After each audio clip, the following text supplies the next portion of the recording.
ಓಂ ಶಾಂತಿ. ಇಂದಿನ ಮುರಳಿಯ ದಿನಾಂಕ 7/5/2024. ಪ್ರಾತಃ ಮುರಳಿ. ಓಂ ಶಾಂತಿ. ಬಾಪ್ಸಾದ ಮಧುಬನ.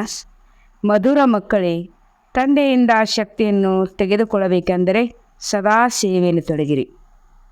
ತಂದೆಯಿಂದ ಶಕ್ತಿಯನ್ನು ಪಡೆದುಕೊಳ್ಳಬೇಕೆಂದರೆ ಸದಾ ಸೇವೆಯಲ್ಲಿ ತೊಡಗಿರಿ. ಯಾವ ಮಕ್ಕಳು ಎಲ್ಲವನ್ನೂ ತ್ಯಾಗ ಮಾಡಿ ತಂದೆಯ ಸೇವೆಯಲ್ಲಿರುತ್ತಾರೋ ಅವರೇ ತಂದೆಗೆ ಪ್ರಿಯರಾಗುತ್ತಾರೆ. ಯಾವ ಮಕ್ಕಳು ಎಲ್ಲವನ್ನು ತ್ಯಾಗ ಮಾಡಿ ತಂದೆಯ ಸೇವೆಯಲ್ಲಿರುತ್ತಾರೋ ಅವರೇ ತಂದೆಗೆ ಪ್ರಿಯರಾಗುತ್ತಾರೆ, ಅವರೇ ತಂದೆಯ ಹೃದಯ ನೀರುತ್ತಾರೆ. ಪ್ರಶ್ನೆ: ಮಕ್ಕಳಿಗೆ ಅವಿನಾಶಿ ಖುಷಿ ಇರುವುದಿಲ್ಲ ಏಕೆ? ಮುಖ್ಯ ಕಾರಣವೇನು? ಉತ್ತರ: ನೆನಪಿನ ಸಮಯದಲ್ಲಿ ಬುದ್ಧಿಯು ಅಲೆದಾಡುತ್ತಿರುತ್ತದೆ. ಸ್ಥಿರವಾದ ಬುದ್ಧಿ ಇಲ್ಲದಿರುವ ಕಾರಣ ಖುಷಿ ಇರುವುದಿಲ್ಲ. ಮಾಯೆ ಬಿರುಗಾಳಿ ದೀಪಗಳನ್ನು ಅಲುಗಾಡಿಸಿಬಿಡುತ್ತದೆ. ಮಾಯವು ಬಿರುಗಾಳಿ ದೀಪವನ್ನು ಅಲುಗಾಡಿಸಿಬಿಡುತ್ತದೆ. ಎಲ್ಲಿಯವರೆಗೆ ಕರ್ಮವು ಅಕರ್ಮವಾಗುವುದಿಲ್ಲ ಅಲ್ಲಿಯವರೆಗೆ ಖುಷಿಯ ಅವಿನಾಶಿಯಾಗಲು ಸಾಧ್ಯವಿಲ್ಲ. ಎಲ್ಲಿಯವರೆಗೆ ನಮ್ಮ ಕರ್ಮವು ಅಕರ್ಮವಾಗುವುದಿಲ್ಲ ಅಲ್ಲಿಯವರೆಗೆ ಖುಷಿಯು ಅವಿನಾಶಿಯಾಗಿರಲು ಸಾಧ್ಯವಿಲ್ಲ. ಆದ್ದರಿಂದ ಮಕ್ಕಳು ಇದೇ ಪರಿಶ್ರಮ ಪಡಬೇಕಾಗುತ್ತದೆ. ಓಂ ಶಾಂತಿ. ಯಾವಾಗ ಓಂ ಶಾಂತಿ ಹೇಳುತ್ತೀರಿ ಆಗ ಬಹಳ ಉಲ್ಲಾಸದಿಂದ ನಾನು ಆತ್ಮ ಶಾಂತ ಸ್ವರೂಪನಾಗಿದ್ದೇನೆ ಎಂದು ಹೇಳುತ್ತಾರೆ. ಅರ್ಥ ಎಷ್ಟೊಂದು ಸಹಜವಾಗಿದೆ. ತಂದೆಯೂ ಸಹ ಓಂ ಶಾಂತಿ ಎಂದು ಹೇಳುತ್ತಾರೆ. ದಾದಾರವರು ಓಂ ಶಾಂತಿ ಎಂದು ಹೇಳುತ್ತಾರೆ. ಅವರು ಶಿವ ತಂದೆ ನಾನು ಪರಮಾತ್ಮನೆಂದು ಹೇಳುತ್ತಾರೆ. ಇವರು ನಾನು ಆತ್ಮನೆಂದು ಹೇಳುತ್ತಾರೆ. ನೀವೆಲ್ಲರೂ ನಕ್ಷತ್ರಗಳಾಗಿದ್ದೀರಿ. ಎಲ್ಲ ನಕ್ಷತ್ರಗಳಿಗೆ ತಂದೆಯೂ ಬೇಕಾಗಿದೆ. ಸೂರ್ಯ, ಚಂದ್ರ ಹಾಗೂ ಅದೃಷ್ಟ ನಕ್ಷತ್ರಗಳೆಂದು ಹೇಳಲಾಗುತ್ತದೆ. ನೀವು ಮಕ್ಕಳು ಅತೀ ಪ್ರಿಯ ಅದೃಷ್ಟ ನಕ್ಷತ್ರಗಳಾಗಿದ್ದೀರಿ. ಅದರಲ್ಲಿಯೂ ನಂಬರ್ ವಾರ್ ಇದ್ದಾರೆ. ರಾತ್ರಿಯ ವೇಳೆ ಚಂದ್ರನು ಬೆಳಗುವಾಗ ನಕ್ಷತ್ರವು ಬಹಳ ಕಡಿಮೆ ಪ್ರಕಾಶತೆ ಇರುತ್ತದೆ. ಕೆಲವು ನಕ್ಷತ್ರಗಳು ಬಹಳ ಕಡಿಮೆ ಪ್ರಕಾಶತೆ ಇರುತ್ತದೆ. ಕೆಲವು ನಕ್ಷತ್ರಗಳು ಪ್ರಕಾಶತೆಯಿಂದ ಕೂಡುತ್ತದೆ. ಕೆಲವು ನಕ್ಷತ್ರಗಳು ಚಂದ್ರನ ಸಮೀಪದಲ್ಲಿರುತ್ತದೆ. ನಕ್ಷತ್ರಗಳಾಗಿಯೇ ಆಗಿದೆಯಲ್ಲವೇ? ನೀವು ಸಹ ನಕ್ಷತ್ರ ಜ್ಞಾನ ನಕ್ಷತ್ರಗಳಾಗಿದ್ದೀರಿ. ಭ್ರುಕುಟಿಯ ಮಧ್ಯೆ ಅದ್ಭುತವಾಗಿ ಬೆಳಗುತ್ತದೆ. ನಿಮ್ಮದು ಭ್ರುಕುಟಿಯ ಮಧ್ಯ ಅದ್ಭುತವಾಗಿ ಬೆಳೆಯುತ್ತದೆ. ತಂದೆಯು ತಿಳಿಸುತ್ತಾರೆ, ಆತ್ಮಗಳು ಬಹಳ ವಂಡರ್ಫುಲ್ ಆಗಿವೆ. ಈ ಆತ್ಮಗಳು ಬಹಳ ವಂಡರ್ಫುಲ್ ಆಗಿವೆ. ಒಂದು ಅತಿ ಸೂಕ್ಷ್ಮ ಬಿಂದುವಾಗಿದೆ. ಇದನ್ನು ಯಾರೂ ಸಹ ತಿಳಿದುಕೊಂಡಿಲ್ಲ. ಆತ್ಮವೇ ಶರೀರದೊಂದಿಗೆ ಪಾತ್ರವನ್ನು ಅಭಿನಯಿಸಬೇಕಾಗುತ್ತದೆ. ಇದು ಬಹಳ ಆಶ್ಚರ್ಯವಾಗಿದೆ. ನೀವು ಮಕ್ಕಳಲ್ಲಿಯೂ ನಂಬರ್ ವಾರ್ ಇದ್ದಾರೆ. ಕೆಲವರು ಹಾಗೂ ಹೀಗೂ ಇರುತ್ತಾರೆ. ಯಾವ ನಕ್ಷತ್ರಗಳು ಪ್ರಕಾಶಮಾನವಾಗಿ ಹೊಳೆಯುತ್ತದೆ, ಬಹಳ ಸೇವೆ ಮಾಡುತ್ತಾರೆಯೋ ಅವರನ್ನೇ ತಂದೆಯು ನೆನಪು ಮಾಡುತ್ತಾರೆ. ತಂದೆಯಿಂದ ಅವರಿಗೆ ಶಕ್ತಿ ಸಿಗುತ್ತದೆ. ನಿಮ್ಮ ಬ್ಯಾಟರಿಯು ತುಂಬುತ್ತಾ ಹೋಗುತ್ತದೆ. ತಮೋ ಪ್ರಧಾನರಿಂದ ಸತೋ ಪ್ರಧಾನರಾಗಲು ನಂಬರ್ ವಾರ್ ಪುರುಷಾರ್ಥದ ಅನುಸಾರ ಸರ್ಚ್ ಲೈಟ್ ಶಕ್ತಿ ಸಿಗುತ್ತದೆ. ತಂದೆಯು ತಿಳಿಸುತ್ತಾರೆ, ಯಾರು ನನಗಾಗಿ ಎಲ್ಲವನ್ನು ತ್ಯಾಗ ಮಾಡಿ ಸೇವೆಯಲ್ಲಿ ತೊಡಗುತ್ತಾರೆ ಅವರು ಬಹಳ ಪ್ರಿಯರಾಗುತ್ತಾರೆ. ನನ್ನ ಹೃದಯವನ್ನು ಗೆಲ್ಲುತ್ತಾರೆ. ತಂದೆಯು ಹೃದಯವನ್ನು ಗೆಲ್ಲುವವರಾಗಿದ್ದಾರೆ. ದಿಲ್ವಾಡ ಮಂದಿರವು ಸಹ ಇದೆಯಲ್ಲವೇ? ಈಗ ಅದು ಹೃದಯ ರಾಮನ ಹಾಗೂ ಹೃದಯವನ್ನು ಪಡೆಯುವವರ ಮಂದಿರವಾಗಿದೆ. ಯಾರ ಹೃದಯವನ್ನು ತೆಗೆದುಕೊಳ್ಳುತ್ತಾರೆ ನೀವು ನೋಡಿದ್ದಿರಲ್ಲವೇ? ಪ್ರಜಾಪಿತ ಬ್ರಹ್ಮಾರವರು ಸಹ ಕುಳಿತಿದ್ದಾರೆ. ಅವಶ್ಯವಾಗಿ ಅವರಲ್ಲಿ ಶಿವತಂದೆಯ ಪ್ರವೇಶ ಇರುತ್ತದೆ. ಹಾಗೂ ನೀವು ಈ ಮಂದಿರದಲ್ಲಿ ಮೇಲೆ ಸ್ವರ್ಗವನ್ನು, ಕೆಳಗೆ ಮಕ್ಕಳು ತಪಸ್ಸಿನಲ್ಲಿ ಕುಳಿತಿರುವುದನ್ನು ನೋಡುತ್ತೀರಿ. ಇದನ್ನಂತೂ ಅತಿ ಚಿಕ್ಕ ಮಾಡೆಲ್ ರೂಪದಲ್ಲಿ ಮಾಡಲಾಗಿದೆ. ಇದು ಉತ್ತಮ ಸೇವೆ ಮಾಡುವ ಸಹಯೋಗಿಗಳ ಚಿತ್ರವಾಗಿದೆ.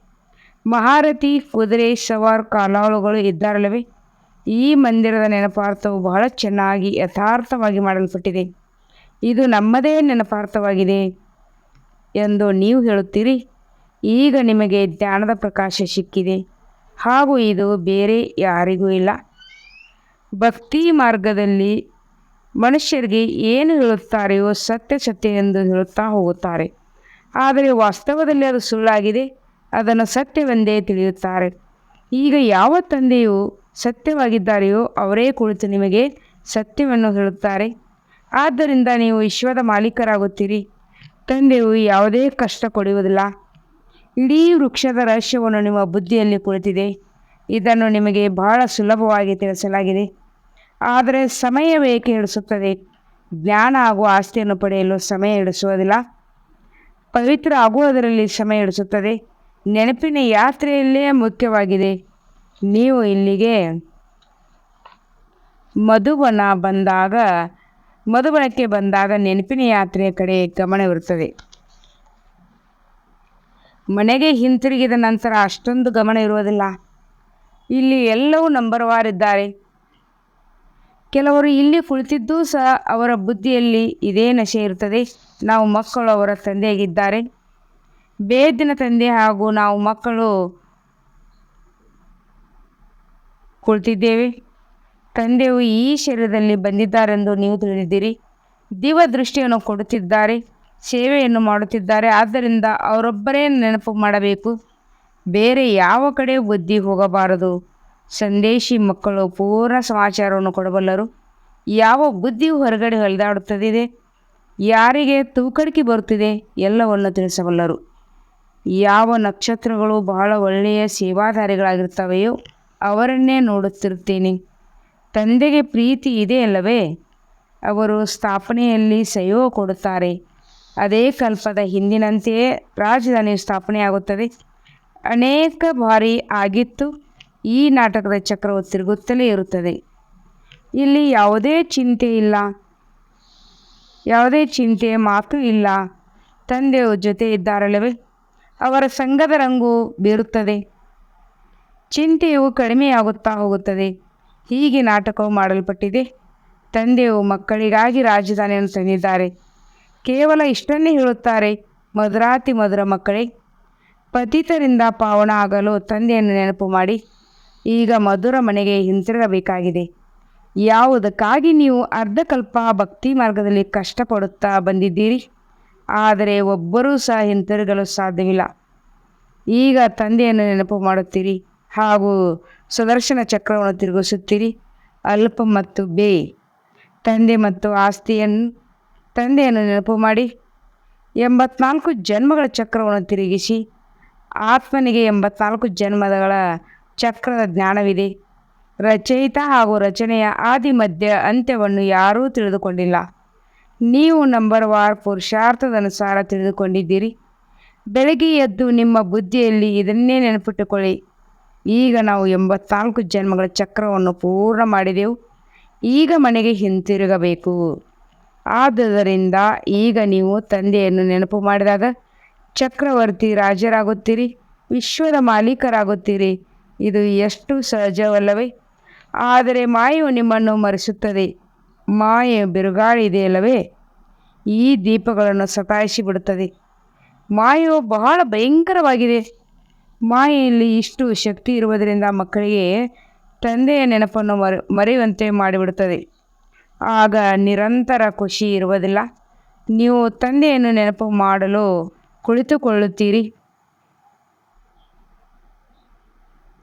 ಕುಳಿತಿದ್ದಂತೆಯೇ ಬುದ್ಧಿಯು ಬೇರೆ ಬೇರೆ ಕಡೆ ಹೊರಟು ಹೋಗುತ್ತದೆ. ಇದೆಲ್ಲವೂ ಗುಪ್ತ ಮಾತುಗಳಾಗಿವೆ. ಎಷ್ಟೇ ಪ್ರಯತ್ನ ಪಟ್ಟರೂ ಕೆಲವರ ಬುದ್ಧಿಯು ತಕ್ಷಣ ಸ್ಥಿರವಾಗಿ ಬಿಡುತ್ತದೆ. ಕೆಲವರಿಗೆ ಎಷ್ಟೇ ಕಷ್ಟಪಟ್ಟರೂ ಬುದ್ಧಿಯು ಸ್ಥಿರವಾಗಿರುವುದಿಲ್ಲ.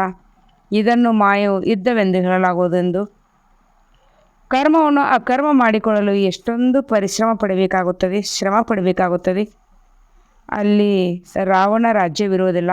ಆದ್ದರಿಂದ ವಿಕರ್ಮವಾಗುವುದಿಲ್ಲ. ಅಲ್ಲಿ ಮಾಯೆಯು ಉಲ್ಟಾ ಕರ್ಮ ಮಾಡಿಸಲು ಇರುವುದೇ ಇಲ್ಲ. ಇದು ರಾವಣ ಹಾಗೂ ರಾಮನ ಆಟವಾಗಿದೆ. ಅರ್ಧಕಲ್ಪ ರಾಮರಾಜ್ಯ, ಅರ್ಧಕಲ್ಪ ರಾವಣ ರಾಜ್ಯ. ಹಗಲು ಮತ್ತು ರಾತ್ರಿ ಸಂಗಮಯುಗದಲ್ಲಿ ಬ್ರಾಹ್ಮಣರು ಮಾತ್ರವೇ ಇರುತ್ತಾರೆ. ಈಗ ನೀವು ಬ್ರಾಹ್ಮಣರು ತಿಳಿದುಕೊಂಡಿದ್ದೀರಿ. ರಾತ್ರಿಯು ಸಮಾಪ್ತಿಯಾಗಿ ಹಗಲು ಪ್ರಾರಂಭವಾಗುತ್ತದೆ. ಆ ಶೂದ್ರ ವರ್ಣದವರು ಇದನ್ನೆಲ್ಲವನ್ನು ತಿಳಿದುಕೊಳ್ಳುತ್ತಾರೇನು? ಮನುಷ್ಯರು ಬಹಳ ಶಬ್ದದಲ್ಲಿ ಭಕ್ತಿ ಮುಂತಾದಗಳ ಹಾಡುಗಳನ್ನು ಹಾಡುತ್ತಾರೆ, ಆದರೆ ನೀವೀಗ ಶಬ್ದದಿಂದ ದೂರ ಹೋಗಬೇಕಾಗಿದೆ. ನೀವು ತಂದೆಯ ನೆನಪಿನಲ್ಲಿ ಮಸ್ತರಾಗುತ್ತೀರಿ. ಆತ್ಮನಿಗೆ ಜ್ಞಾನದ ಮೂರನೇ ನೇತ್ರ ಸಿಕ್ಕಿದೆ. ಈಗ ಆತ್ಮವು ತಿಳಿದುಕೊಂಡಿದೆ. ತಂದೆಯನ್ನು ನೆನಪು ಮಾಡಬೇಕು. ಭಕ್ತಿ ಮಾರ್ಗದಲ್ಲಿ ಶಿವತಂದೆ ಎಂದು ಹೇಳುತ್ತಾ ಬಂದಿದ್ದೀರಿ. ಶಿವನ ಮಂದಿರದಲ್ಲಿ ಶಿವತಂದೆ ಎಂದು ಅಗತ್ಯವಾಗಿ ಹೇಳುತ್ತಾರೆ. ಅವರಂತೂ ಲಿಂಗವೊಂದೇ ತಿಳಿದಿದ್ದಾರೆ. ಈಗ ನಿಮಗೆ ಆ ಜ್ಞಾನವು ಸಿಕ್ಕಿದೆ. ಅವರು ಲಿಂಗದ ಮೇಲೆ ಅಭಿಷೇಕ ಮಾಡುತ್ತಾರೆ. ಸಾಕಾರವಾಗಿದ್ದಲ್ಲಿ ಸ್ವೀಕಾರ ಮಾಡುತ್ತಿದ್ದರು. ನಿರಾಕರಣ ಮೇಲೆ ಹಾಲನ್ನೆರೆದರೆ ಅವರು ಏನು ಮಾಡುತ್ತಾರೆ? ತಂದೆ ತಿಳಿಸುತ್ತಾರೆ, ಹಾಲು ಮುಂತಾದವುಗಳನ್ನು ನೀವು ಅರ್ಪಿಸುತ್ತೀರಿ, ಅದನ್ನು ನೀವೇ ಕುಡಿಯುತ್ತೀರಿ. ನೈವೇದ್ಯ ಮುಂತಾದವನ್ನು ನೀವೇ ತಿನ್ನುತ್ತೀರಿ. ಈಗಂತೂ ನಾನು ಸಮ್ಮುಖದಲ್ಲಿದ್ದೇನೆ. ಮೊದಲಂತೂ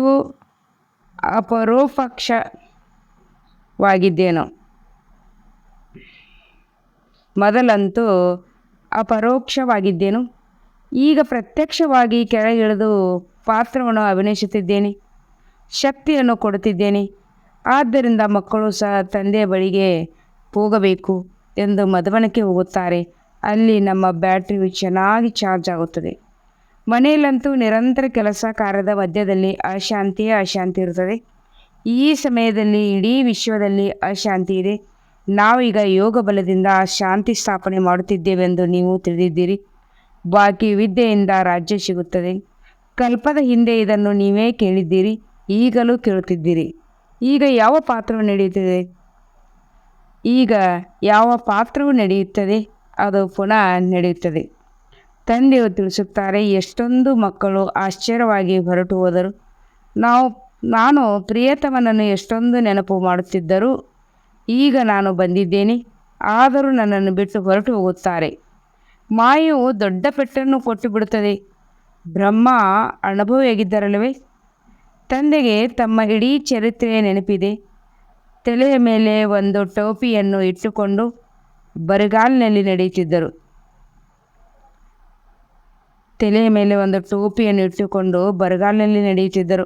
ಮುಸಲ್ಮಾನರು ಅವರನ್ನು ಬಹಳ ಪ್ರೀತಿ ಮಾಡುತ್ತಿದ್ದರು, ಬಹಳ ವಿಚಾರಿಸಿಕೊಳ್ಳುತ್ತಿದ್ದರು. ಮಾಸ್ಟರ್ ಜೀನ್ ಮಗ ಬಂದಿದ್ದಾರೆ ಅಂದರೆ ಗುರುಗಳ ಮಗ ಬಂದಿದ್ದಾರೆಂದು ಅಲ್ಲಿರುವ ತಿಂಡಿ ನವಣೆ ರೊಟ್ಟಿಯನ್ನು ತಿನ್ನಿಸುತ್ತಿದ್ದರು. ಯಜ್ಞದಲ್ಲಿಯೂ ಬಾಬಾ 15 ದಿನಗಳು ನವಣೆ ರೊಟ್ಟಿ ಹಾಗೂ ಮಜ್ಜಿಗೆಯನ್ನು ತಿನ್ನಲು ಕಾರ್ಯಕ್ರಮ ಕೊಟ್ಟರು. ಬೇರೇನೂ ಅಡಿಗೆ ತಯಾರಾಗುತ್ತಿರಲಿಲ್ಲ. ಆರೋಗ್ಯವೂ ಇಲ್ಲದವರಿಗೂ ಇದೇ ತಯಾರಾಗುತ್ತಿತ್ತು.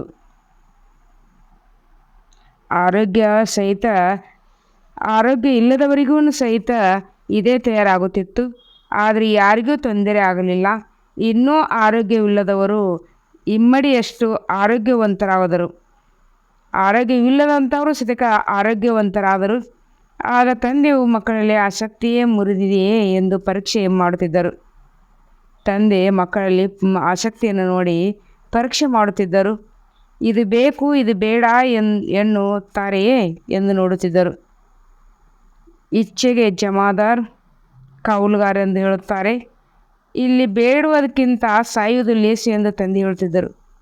ಮಕ್ಕಳಿಗೆ ಏನು ಕೊಡಬೇಕೆಂದು ತಂದೆಗೆ ಗೊತ್ತಿದೆ. ಅವಶ್ಯಕತೆ ಇರುವುದನ್ನು ತಾನೇ ಕೊಡುತ್ತಾರೆ.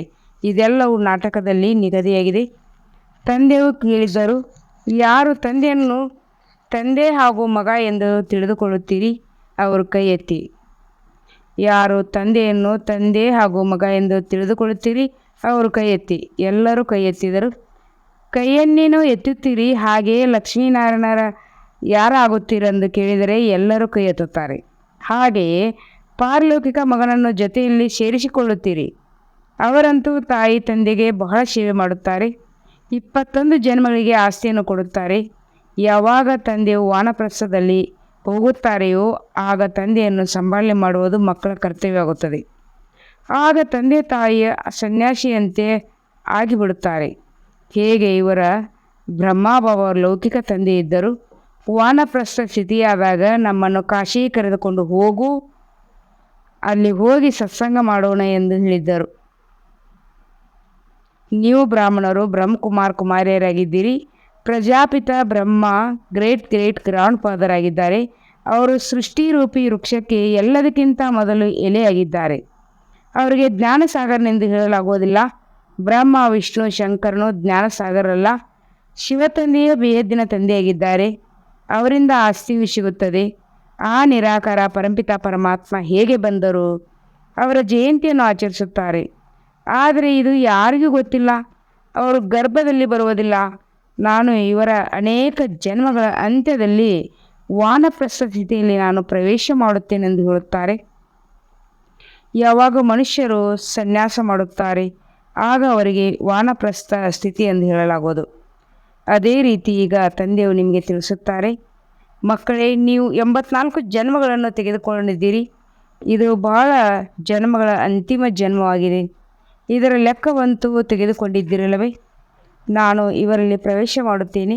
ಪ್ರವೇಶ ಮಾಡಿ ಎಲ್ಲಿ ಬಂದು ಕುಳಿತುಕೊಳ್ಳುತ್ತೇನೆ. ಇವರ ಆತ್ಮವು ಎಲ್ಲಿ ಕುಳಿತಿದೆಯೋ ಅಲ್ಲಿ ಬಂದು ಪಕ್ಕದಲ್ಲಿ ಕುಳಿತುಕೊಳ್ಳುತ್ತೇನೆ. ಹೇಗೆ ಗುರುಗಳು ತಮ್ಮ ಪಕ್ಕ ಶಿಷ್ಯರನ್ನು ಗದ್ದಿಗೆಯಲ್ಲಿ ಕುಳಿಸಿಕೊಳ್ಳುತ್ತಾರೆಯೋ ಹಾಗೆಯೇ ಇವರ ಸ್ಥಾನವೂ ಸಹ ಇದಾಗಿದೆ. ನನ್ನದು ಸಹ ಇದೇ ಸ್ಥಾನವಾಗಿದೆ. ಹೇಳುತ್ತೇನೆ, ಹೇ ಆತ್ಮಗಳೇ, ನನ್ನೊಬ್ಬನೇ ನೆನಪು ಮಾಡಿ. ಆಗ ಪಾಪವು ನಾಶವಾಗುತ್ತದೆ. ಮನುಷ್ಯರಿಂದ ದೇವತೆಯಾಗಬಲ್ಲಿವೆ.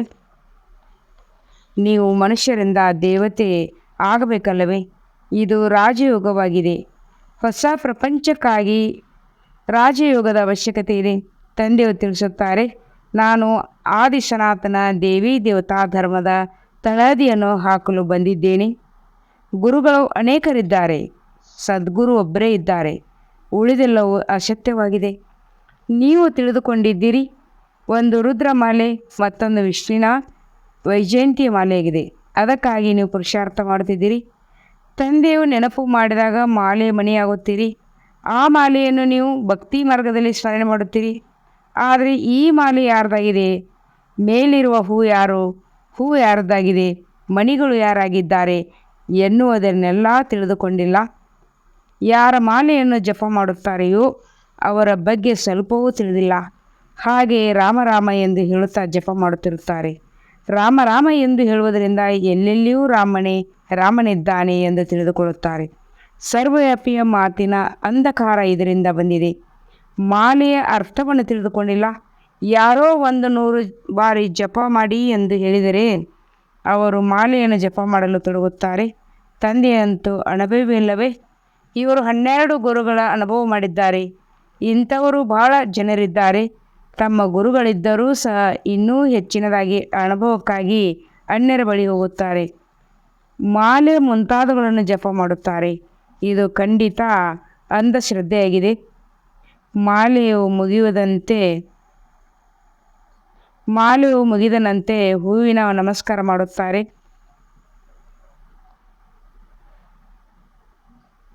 ಇಲ್ಲಂತೂ ತಂದೆಯ ಹೂವಾಗಿದ್ದಾರೆ. ಮಾಲೆಯ ಮಣಿ ನೀವು ಅನನ್ಯ ಮಕ್ಕಳೇ ಆಗುತ್ತೀರಿ. ನಂತರ ನಿಮ್ಮ ಸ್ಮರಣೆ ಮಾಡುತ್ತಾರೆ. ಕೆಲವರು ರಾಮನೆಂದು ಕೆಲವರು ಕೃಷ್ಣನೆಂದು ನೆನಪು ಮಾಡುತ್ತಾರೆ. ಆದರೆ ಅರ್ಥವನ್ನಂತೂ ತಿಳಿದುಕೊಂಡೇ ಇಲ್ಲ. ಶ್ರೀಕೃಷ್ಣ ಶರಣಂ ಎಂದು ಹೇಳಿಬಿಡುತ್ತಾರೆ. ಅವನು ಸತ್ಯಯುಗದ ರಾಜಕುಮಾರನಾಗಿದ್ದನು. ಅವನ ಶರಣವನ್ನು ಹೇಗೆ ತೆಗೆದುಕೊಳ್ಳುತ್ತಾರೆ? ನೀವೇ ಪೂಜ್ಯರಿಂದ ಪೂಜ್ಯರುಗಳಾಗುತ್ತೀರಿ. ನೀವೇ 84 ಜನ್ಮಗಳನ್ನು ತೆಗೆದುಕೊಂಡು ಪತಿತರಾಗಿದ್ದೀರಿ. ಆದ್ದರಿಂದ ಶಿವತಂದೆಗೆ ತಿಳಿಸುತ್ತಾರೆ, ಹೇ ಹೂವೇ, ನಮ್ಮನ್ನು ನಿಮ್ಮ ಸಮಾನ ಮಾಡಿ ಒಳ್ಳೆಯದು. ಮಧುರಾತಿ ಮಧುರ ಅಗಲಿ ಹೋಗಿ ಮರಳಿ ಸಿಕ್ಕಿರುವ ಮಕ್ಕಳ ಪ್ರತಿ ಮಾತ್ಪಿತಾ ಬಾಪ್ತಾದರವರ ನೆನಪು, ಪ್ರೀತಿ ಹಾಗೂ ಸುಪ್ರಭಾತ. ಆತ್ಮಿಕ ಮಕ್ಕಳಿಗೆ ಆತ್ಮಿಕ ತಂದೆಯ ನಮಸ್ತೆ. ಧಾರಣೆಗಾಗಿ ಮುಖ್ಯ ಸಾರ: ಯಾವುದೇ ಪ್ರಕಾರದ ಇಚ್ಛೆಯನ್ನಿಟ್ಟುಕೊಳ್ಳಬಾರದು. ಆಸಕ್ತಿಯನ್ನು ಸಮಾಪ್ತಿ ಮಾಡಿಕೊಳ್ಳಬೇಕು. ತಂದೆಯು ಏನನ್ನು ತಿಳಿಸುತ್ತಾರೆಯೋ ತಂದೆಯು ಆದೇಶವಾಗಿದೆ. ಬೇಡುವುದಕ್ಕಿಂತ ಸಾಯುವುದು ಲೇಸು. 2ನೇ ಪಾಯಿಂಟ್ ಆಗಿದೆ. ತಂದೆಯಿಂದ ಸರ್ಚ್ಲೈಟ್ ತೆಗೆದುಕೊಳ್ಳಲು ಒಬ್ಬ ತಂದೆಯೊಂದಿಗೆ ಸತ್ಯ ಪ್ರೀತಿ ಇಡಬೇಕು. ಬುದ್ಧಿಯಲ್ಲಿ ನಶೆ ಇರಲಿ. ನಾವು ಮಕ್ಕಳು ಅವರ ತಂದೆಯಾಗಿದ್ದಾರೆ. ಅವರ ಸರ್ಚ್ಲೈಟ್ನಿಂದ ನಾವು ತಮೋಪ್ರಧಾನರಿಂದ ಸತೋಪ್ರಧಾನರಾಗಬೇಕು. ವರದಾನ: ದಯಾಭಾವನೆಯ ಮೂಲಕ ನಿಮಿತ್ತ ಭಾವದಿಂದ ಸೇವೆ ಮಾಡುವಂಥ ಎಲ್ಲ ಸೆಳೆತಗಳಿಂದ ಮುಕ್ತಭವ. ದಯಾಭಾವನೆಯ ಮೂಲಕ ನಿಮಿತ್ತ ಭಾವದಿಂದ ಸೇವೆ ಮಾಡುವಂಥ ಎಲ್ಲ ಸೆಳೆತಗಳಿಂದ ಮುಕ್ತಭವ. ವರ್ತಮಾನ ಸಮಯ ಎಲ್ಲ ಆತ್ಮಗಳು ಸುಸ್ತಾಗಿ ನಿರಾಶೆಯಿಂದ ದಯೆಯನ್ನು ಕೋರುತ್ತಾರೆ. ಆಗ ನೀವು ದಾತನ ಮಕ್ಕಳು ತಮ್ಮ ಸಹೋದರ ಸಹೋದರಿಯರ ಮೇಲೆ ದಯಾಹೃದಯಗಳಾಗಿ, ಯಾರು ಎಷ್ಟೇ ಕೆಟ್ಟವರಾಗಿರಲಿ ಅವರ ಪ್ರತಿಯೂ ಸಹ ದಯೆ ಭಾವನೆ ಇದ್ದಾಗ ಎಂದು ತಿರಸ್ಕಾರ, ಈರ್ಷೆ ಅಥವಾ ಕ್ರೋಧದ ಭಾವನೆ ಬರುವುದಿಲ್ಲ. ದಯಾಭಾವನೆ ಸಹಜವಾಗಿ ನಿಮಿತ್ತ ಭಾವ ವಿಮರ್ಜವಾಗುವುದು. ದಯಾಭಾವನೆ ಸಹಜವಾಗಿ ನಿಮಿತ್ತ ಭಾವ ವಿಮರ್ಜ ಮಾಡುವುದು.